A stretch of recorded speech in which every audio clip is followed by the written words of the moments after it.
Саламатсызбы? Эгер биздин каналда биринчи болуп жатсаңыз, подписаться кнопкасын басып, каналга катталып коюңуз. Мына кече Садыр Жапаров Глазгоға учуп барып келди.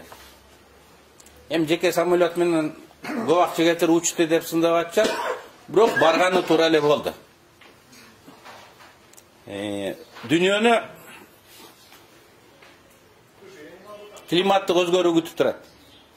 Күн ысыса, климат өзгөрөт. Биздин тоолорубузга суу келбей да калышы мүмкүн. Гүлдөп турган жерлер чөл болот.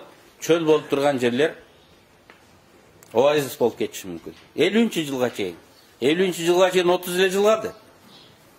Ушундай коркунуч бар. Биз көмүрдү күйгүзө берип, бензинди күйгүзө берип, углеродкислый газ, көмүр кычкыл газы көбөйүп, парник эффекти болуп, климат бизде өзгөрүп атты. Ошону токтотуш керек деп барып келди. Анан токтосок болмок. Кыргызстанда бирок кыш суук болот. Электр энергиябыз жетпейт. Гидроэнергетикадан бул таза энергетикага кирет да. Көмүр жагышка туура келип атат.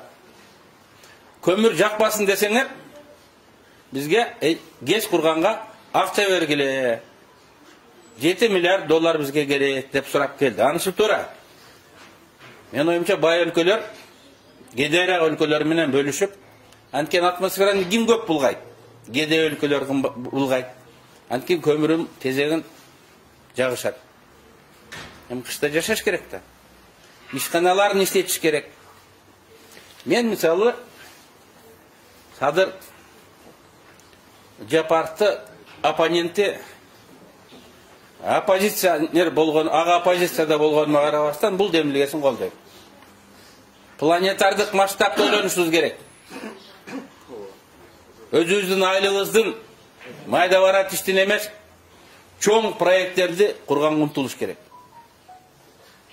Адамзат планета үй. Жер планетасын сактап калабыз. Акыры заман 30 жыл, 50 жылда келип калып атат. Акыры заман келип атат. Ошондон кантип кутулабыз деген жерде Кыргызстандын үнү дадил угулуп, кедей болсоң дагы, акылың тунук болсо, сунушуң жакшы болсо, дүйнөлүк коомчулук угат. Жапаров кетет, андан кийин башка президент келет. Ал да ушундай активдүү позицияда ээ болуш керек. Дүйнөлүк бардык уюмдарда. Мен мисалы бул жагын колдодум. Азамат.